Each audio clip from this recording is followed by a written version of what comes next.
नमस्कार,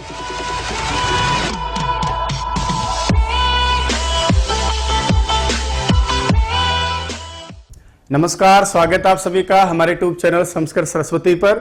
मैं राम कुमार शास्त्री आप सभी संस्कृत प्रेमी अनुरागियों का हार्दिक स्वागत और अभिनंदन करता हूं। प्यारे साथियों, हम जो कुछ भी यूट्यूब चैनल के माध्यम से पढ़ रहे हैं, बार बार आप कहते हैं कि हमें इसके नोट्स वगैरह चाहिए, ऑनलाइन व्याख्या चाहिए, टेस्ट सीरीज चाहिए।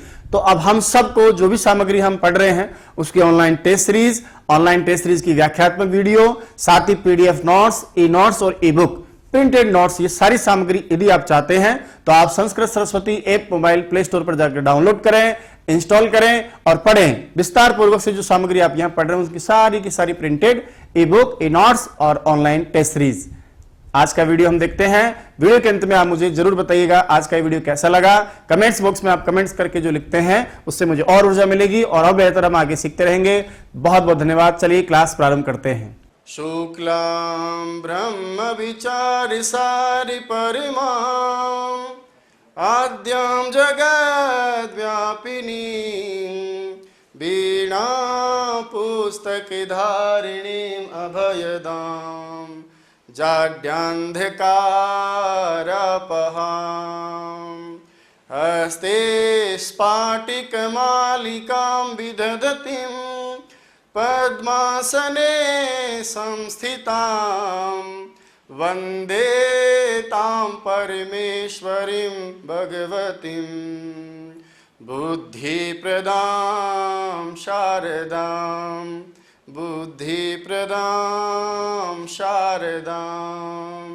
चुत्व प्रकरण है, ऐसा कहेगा वो आपसे बकायदा। जैसे 2013 हमारी प्रथम श्रेणी व्याख्याता भर्ती परीक्षा, इसके बाद 15 वाली व्याख्याता भर्ती परीक्षा उसमें दिया है उसने कि इष्टुत्व संधि प्रकरण में या इष्टुत्व संधि के प्रसंग में बताइए इसका संधि विच्छेद कैसे होगा।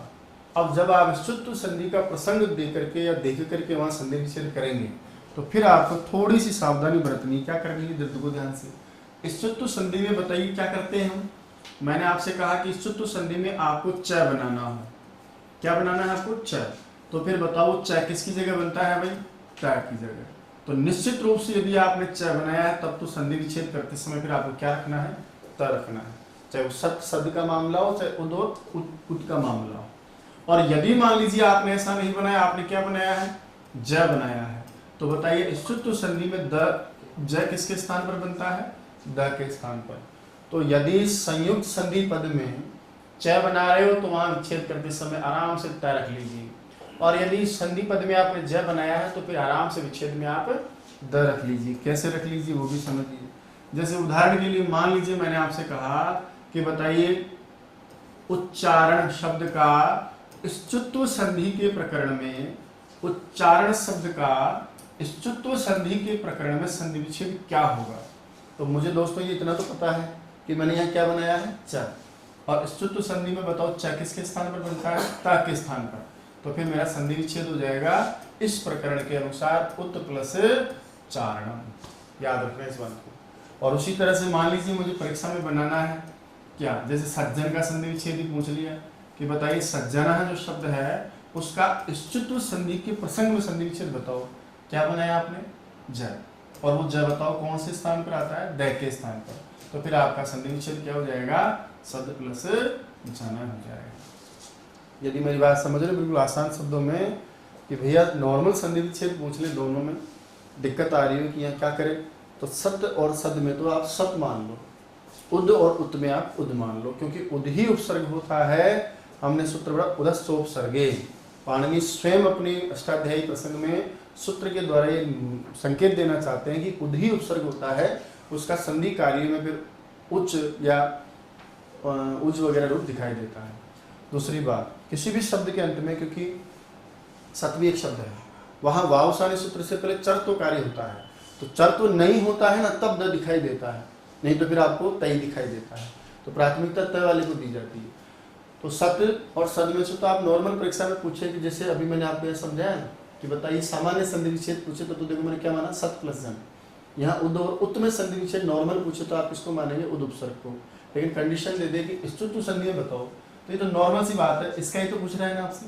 तो इसमें क्या बनाया आपने? च। तो किसका बनाया होगा च, ट का ही बनता है ना, तय रखो फिर आप। यहाँ ज बनाया ना, तो ज किसकी जगह बनता है, द की, तो द ही रखो फिर आप। और ये केवल 2 शब्दों में समस्या थी, इसलिए मैंने इन दोनों शब्दों को आपके सामने लिया है। अब ओवरऑल मैं आपको इन दोनों को एक साथ लिखने का प्रयास करता हूँ कि कैसे विसंगति आती है, कैसे समस्याएं आती हैं। मान लीजिए कोई भी एक संधि पद दिया होगा आपका, है ना, ये जैसे मान लीजिए आपका संधि पद दिया होगा, उस संधि पद का एक सामान्य विच्छेद पूछेगा आपसे कि सामान्य संधि विच्छेद करके बताइए इसका क्या विच्छेद बनेगा, इसका क्या विकरण हम करें। और एक आपको विशेष कंडीशंस में देगा कि स्तुत्व संधि के प्रकरण में बताइए कि जो स्तुत्व संधि कार्य आप पढ़ते हो उस स्तुत्व संधि में या स्तुत्व संधि के प्रसंग में कैसे संधि विच्छेद करें। ठीक है, जैसे मान लीजिए एक तो शब्द आपको दिया, उदाहरण के लिए हम पढ़ रहे हैं, अभी अभी चर्चा भी करी आपने, सज्जन, ये आपको शब्द दे दिया और इसके दोनों तरह से संधि विच्छेद पूछेंगे परीक्षाओं में। उसी प्रकार से एक आपको शब्द दिया उज्ज्वला, है ना, या उसके ही दोनों उदाहरण ले लेते हैं हम, सच्चरित्रम, एक आपको दिया सच्चरित्रम का संधि विच्छेद दोनों तरह से बताइए आप। इसी प्रकार से दोस्तों 2 शब्द और लिया हमने, जैसे एक का नाम क्या है, उज्ज्वल है, और एक का नाम क्या है, जैसे उच्चारणम है। उच्चारणम का सामान्य और स्तुत्व में संधि विच्छेद, और एक शब्द आपका जैसे उज्ज्वल है उसका सामान्य में और स्तुत्व संधि में संधि विच्छेद। अब इनका कैसे बताएंगे, यदि आपने मेरी बात को समझा हो तो सज्जन का सामान्य संधि विच्छेद पूछेगा तो दिमाग में तुरंत आ जाना चाहिए कि भैया सत और सद में से सत ही होता है, तो मेरा संधि विच्छेद तब तो इसका क्या हो जाएगा, ये देखिए सत रहेगा और आगे जाना है। सच्चरित्रम का बताइए सामान्य संधि विच्छेद पूछे तो सत और सद में तो सत ही होता है, तो सत प्लस चरित्रम लीजिए सर। अब ये तय का ज कैसे बना, उसके लिए पहले जस्तु संधि में द बनाया जाता है, उसकी प्रॉब्लम है। उच्चारणम का सामान्य संधि विच्छेद पूछे तो सामान्य तो उद ही होता है, तो उद प्लस चारणम। अब द का ज बन के त बन के च कैसे बना, उसकी प्रॉब्लम है। और उज्ज्वल में पूछेगा सामान्य संधि विच्छेद तो भी हम उद ही रखेंगे, उद प्लस वन। तो सामान्य संधि विच्छेद पूछे तब तो आपको किसको मान्यता देनी है, सत्य, और उद और उत में किसको मान्यता देनी है, उद को। अब मैंने कहा कि नहीं स्तुत्व संधि पढ़ रहे हो आप, और स्तुत्व संधि के प्रसंग में इन शब्दों का संधि विच्छेद कैसे करें। तो इसके लिए मैंने क्या बताया था आपको, मैंने आपसे कहा था कि यदि मान लो आपने क्या बनाया हो च, तब तो भैया क्या रख लेना त, और मैंने आपसे कहा था कि यदि आप क्या बना रहे हो ज, तो फिर भैया आप क्या रख लेना द। कैसे, वो भी समझिए। जैसे सज्जन में आपने क्या बनाया, ज बनाया ना, अब आप स्तुत्व संधि के प्रकरण में यहाँ ज बना रहे हो तो फिर क्या रखो सद, और आगे क्या हो गया जाना। सच्चरित्र में आपने क्या बनाया च, तो फिर स्तुत्व संधि में च किसका बनता है, तय का, तो आपका हो गया सत प्लस चरित्रम। अब यहाँ तो भेद ही नहीं है क्योंकि वैसे भी सत्य होता है, यहाँ बना भी आप सही रहे। और देखिए उच्चारण में आपने क्या किया है, नॉर्मल पूछा तो उद रखा, यहाँ बना रहे हो आप च, तो फिर आपको क्या रखना पड़ेगा, उत प्लस चारणम, क्योंकि शुद्ध संधि में तो तय का ही च बनता है। और उसी प्रकार से उज्ज्वल में आपने क्या बनाया है द, तो फिर यहाँ पर आपको उद प्लस ज्वला ऐसा बनाना पड़ेगा। तो मेरे कहने का मतलब है कि जहाँ आप च बना रहे हो वहाँ देखो मैंने यहाँ च बनाया था, मैंने सच्चरित्रम में तो तय रख लिया, यहाँ मैंने ज बनाया तो द रखा, यहाँ मैंने च बनाया तय रखा, और यहाँ मैंने ज बनाया तो द रखा है। इस प्रकार से स्तुत्व संधि में एक छोटा सा थोड़े संशयात्मक प्रसंग होता है। एक बार और दोहरा देता हूँ कि सत और सद में पूछे नॉर्मल सत रखो, उद और उत में पूछे तो उद रखो। दूसरी बात, जब संधि प्रसंग का हवाला दे आपसे, कहे कि इस संधि में मान लो हम पढ़ रहे हो तो फिर कैसे रखें, तो भैया ज बना रहे हो तो किसकी जगह, द की जगह तो द रख लो, और च बना रहे हो तो किसकी जगह बनता है च सीधा, त की जगह तो वहाँ सीधा प्रसंग यहाँ से स्टार्ट कर दो। अब बीच में जो संधियाँ हैं वो अवान्तर चलती रहेंगी। तो याद रखिएगा सज्जन में सतजन सदजन, सच्चरित्र में सतचरित्रम सतचरित्रम, उज्ज्वल उच्चारणम में उच्चारणम, लेकिन संधि का प्रसंग है तो उच्चारणम, और सामान्य उज्ज्वल का तो उज्ज्वला, संधि का प्रसंग है तो उज्ज्वला। इस प्रकार से काम होता है। अब कुछ ऐसा भी एक प्रसंग है जहां पर स्तुत्व संधि प्राप्त होने पर भी संधि कार्य नहीं होता है, यानी स्तुत्व संधि का एक अपवाद भी है, और उस अपवाद की भी हम चर्चा करेंगे क्योंकि वो परीक्षा का टारगेट होता है। चलिए विशेष में पढ़ रहे हैं स्तुत्व संधि का एक अपवाद है, यानी स्तुत्व संधि प्राप्त होती है और एक कंडीशन में स्तुत्व संधि का कार्य प्राप्त होने पर भी नहीं किया जाता है, तो इसको हम क्या बोलेंगे? स्तुत्व संधि का अपवाद। और दोस्तों एक बहुत ही छोटा सा और प्यारा सा एक सूत्र पढ़ा गया, उसका नाम है शात। पढ़िएगा, सूत्र का नाम क्या है? शात। मैं फिर आपसे दोहरा रहा हूँ कि परीक्षा में हमसे सूत्र पूछेगा नहीं, लेकिन संस्कार होना बहुत जरूरी है कि कौन से सूत्र से काम हुआ होगा, थोड़ा याद हो जाता है, नियम लंबे समय तक हमें याद रहता है। क्या कहता है ये सूत्र, यानी इसका अर्थ क्या है, नियम क्या कहता है, अपवाद नियम क्या कहता है? तो इधर देखिए बात, कहते हैं कि प्लस से पहले, अभी मैंने कहा था ना आगे पीछे कैसे भी हो वर्णों में तो ये संधियां हो जाती है, लेकिन कुछ कंडीशंस होने पर आप ये संधि नहीं कर सकते। बोले कब? तो सूत्र कहता है कि मान लीजिए साहब प्लस से पहले क्या हो? श। यदि प्लस से पहले श की स्थिति हो और उसके बाद में यदि आप कोई सा भी स्तुत्व संधि का कार्य करना चाहते हो तो फिर वो स्तुत्व संधि का कार्य नहीं होगा। और वहां लिखा है कि फिर आप वर्ग के स्थान पर कौन सा वर्ग करने वाले होते हैं स्तुत्व संधि में? चवर्ग। तो याद रखिएगा, तालव्य सकार आगे हो, उसके पीछे तवर्ग यदि बैठा रहे, दोनों की स्थिति कुछ इस प्रकार हो, तो फिर वो चवर्ग का जो कार्य जो आप कौन सी संधि में करते हो? स्तुत्व संधि में, वो स्तुत्व संधि का कार्य इसको नहीं होता है। तो सात परे तवर्ग से चवर्ग न, सात परे स्तुत्व न, तो स पहले हो, उसके बाद में तवर्ग हो, और तवर्ग को यदि चवर्ग करना चाहते हो तो भाई साहब ऐसी गलती हम नहीं करेंगे, मना कर देगा। कौन मना करेगा? सात। कहा मैं आगे हूं, मेरे पीछे, मेरी पीठ पीछे, आंखों के पीछे ये जो स्तुत्व का तुम काम करना चाहते हो ना, ये काम नहीं करने दूंगा मैं। मना कर दिया तो मत करो भैया, नहीं करेंगे तो ये लोग नहीं कर रहे। बोला जैसे प्रश, और प्रश के बाद में क्या है? जैसे न। ठीक है, अब यहां देखो एक बार आप, मैंने कहा कि ये कौन सा श है? तालव्य श। और ये बताओ कौन से वर्ग का अक्षर है? चवर्ग का, तवर्ग का। अब तालव्य श का योग किसी भी तवर्ग के अक्षर के साथ हो तो फिर बताओ तवर्ग का अक्षर चवर्ग में जाता ना, और चवर्ग में इसकी जगह कौन सा अक्षर आता है? यदि ऐसा होता, स्तुत्व संधि करते, तो फिर देखो आगे प्रश, आदेश है के बाद न की जगह या, और आपका जो शब्द है वो क्या बनता? प्रश्न। आप जब भी अध्यापक या गुरुजी से पूछना चाहते तो कहते कि सर मैं आपसे प्रश्न पूछना चाहता हूँ, जबकि शब्द क्या होता है? वास्तव में प्रश्न होता है। पाणिनि ने इन विभागों को देखा होगा, उनको लगा यार ये तो मामला गड़बड़ हो रहा है, तो उन्होंने प्रश्न न बने इसके लिए एक नियम कर दिया अपवाद रूप में कि भैया तालव्य शकार आगे हो, आगे है ना, और तवर्ग का अक्षर पीछे हो, तथा पीछे है ना, तो फिर यहाँ पर आप स्तुत्व संधि मत करो, वरना तो अनर्थक हो जाएगा। जब इस नियम का अपवाद कर दिया और स्तुत्व के लिए मना कर दिया तो हम नहीं करेंगे, जब नहीं करेंगे तो ऐसा का ऐसा। और इसलिए आप बड़े आराम से कह लेते हो सर अहम प्रश्नों इच्छामि, क्या? प्रश्न। तो प्लस प्लस न हमें क्या रहा वापस? ऐसा का ऐसा। इसी प्रकार से विष, और आगे है न, वही सेम स्थिति देख लीजिए आप, आगे वही तालव्य श, पीछे तवर का अक्षर, इसको हम चवर में यह बनाना चाह रहे थे लेकिन मना कर दिया, कहा शात। भैया तालव्य श के बाद तवर को चवर का काम नहीं होता है, तो ऐसा का ऐसा।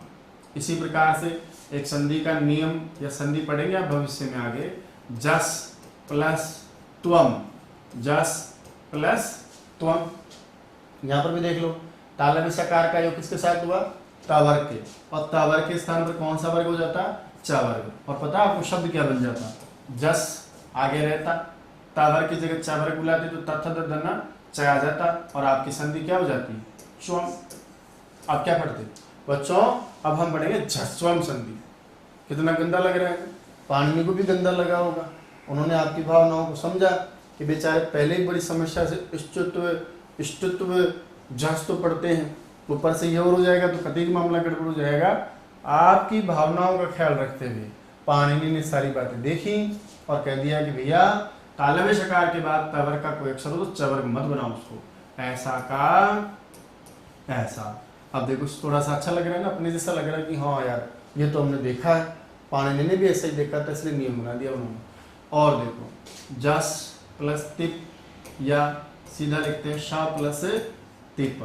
श आदि कई सारे प्रत्यय होते हैं, टिप जो है क्रियापद बनाने के लिए, वो श का देखो तवर के साथ योग है ना, ऐसे तो क्या बनता है? इश्चित लेकिन हम नहीं चाहते कि श के बाद त वर्ग को संधि कार्य सुतु संधि कार्य नहीं होता है। क्या बन गया वापस ऐसा का ऐसा स्थित। ठीक है, उसी प्रकार से एक धातु होती है खाने की, उसका नाम होता है अश। और वहां जब क्रियापद बनाए जाते हैं, क्रियादि आदि गण में क्रियापद बनाते हैं, तो वहां एक प्रत्यय आता है स्ना, उसका नाम बसता है आगे है ती, अस प्लस नाती, खाता है, ऐसा मीनिंग हम बनाना चाहते हैं। तालब शकार आगे है, तबर का 5वां अक्षर पीछे है, इसके साथ में बेचारा ये क्या बनना चाहता था, या और आप क्या पढ़ते पता है इसको, अशातीन। कितना गंदा लग रहा है, वो गंदा न लगे इसलिए पानी ने रोक दिया। बोले श के बाद तवर का कोई भी अक्षर हो उसको स्तुत्व संधि मत करो। तो बताइए यहाँ पर वापस ऐसा का ऐसा क्या बन गया, अशनाति बन गया। इसी प्रकार से मान लीजिए अश प्लस नामी खाता हूं, अश प्लस नामी उत्तम पुरुष का एक वचन, वहां पर भी वही सेम स्थिति है, अश प्लस वही नामी का नामी रहेगा और ये बन गया आपका अशनामी। तो मेरे कहने का मतलब ये है कि जब भी हम तालब शकार के बाद तबर को देखें, हमारे मन में गुदगुदी हो ना कि यार कर लेते हैं अपन तो स्तुत्व संधि, तो मना कर देगा आपको, बीच में आके कह देगा ओ भैया जी शात, शात मतलब श के बाद तवर्ग हो, चवर्ग बनाने की गलती मत करना। तो देखिए शुरुआत में हमने जो संधि का नियम पढ़ा है उसका नाम था स्तोहो, इश्चुना, इश्चुहु। पढ़ो एक बार मेरे साथ, सूत्र क्या है, स्तोहो, इश्चुना, इश्चुहु। किस किस को, दंत से और तवर्ग को तालव्य से और चवर्ग हो जाता है, किसका योग हो, श और चवर्ग के साथ योग हो। बोला सर श, तवर्ग की पांचों की जगह 5, 6 हैं, इनके स्थान पर 6 आएंगे, तो यथा संख्या अनुदेश समानम, जितने स्थान ही है उतने आदेश हो, तो ये आदेश क्रमशः हो जाते हैं। पहले के स्थान पर पहला, दूसरे के स्थान पर दूसरा, तीसरे को तीसरा, चौथे को चौथा, पांचवें को पांचवा, इस प्रकार से हो जाएगा।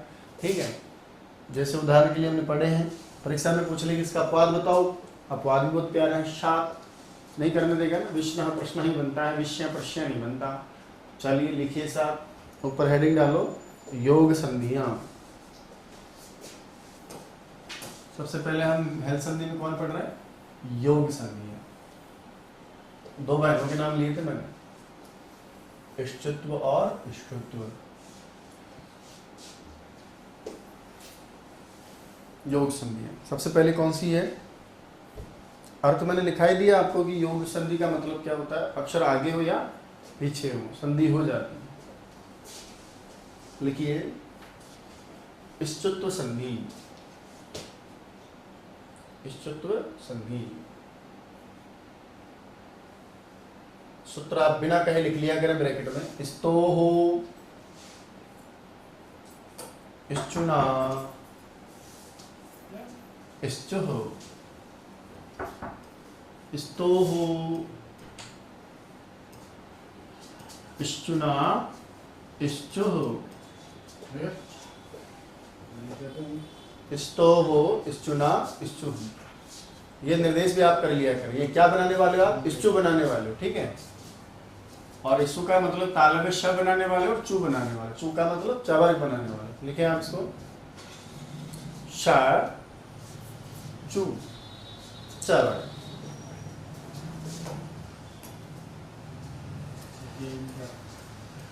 ठीक है, तो दोस्तों ये थी आज की क्लास, एक नए अंदाज में, एक नए विषय वस्तु के साथ, एक नए तरीके के साथ। आशा करता हूं आज का वीडियो आपको बहुत अच्छा लगा होगा। आज की क्लास आपकी प्रतियोगी परीक्षा के लिए बहुत लाभदायक रहेगी। दोस्तों ये वीडियो कैसा लगा, वास्तविक आपका अनुभव कैसा रहा, ये कमेंट्स बॉक्स में आप मुझे कमेंट करके जरूर बताएंगे। आपके कमेंट्स को पढ़ करके मैं जवाब दूंगा, और भी हम बहुत सारी अच्छी अच्छी चीजें पढ़ते रहेंगे, सीखते रहेंगे। आपके कमेंट्स से मुझे जो ऊर्जा मिलती है, यकीन मानिएगा आने वाली क्लासें और भी जोरदार होंगी, आपके लिए जो वास्तव में फायदेमंद रहेंगी। रीट और सीटेट या कोई भी सीट परीक्षा होगी, इसमें हम बहुत अच्छे प्राप्त करेंगे। बने रहिएगा चैनल के साथ। जय तो संस्कृतम, जय तो भारतम।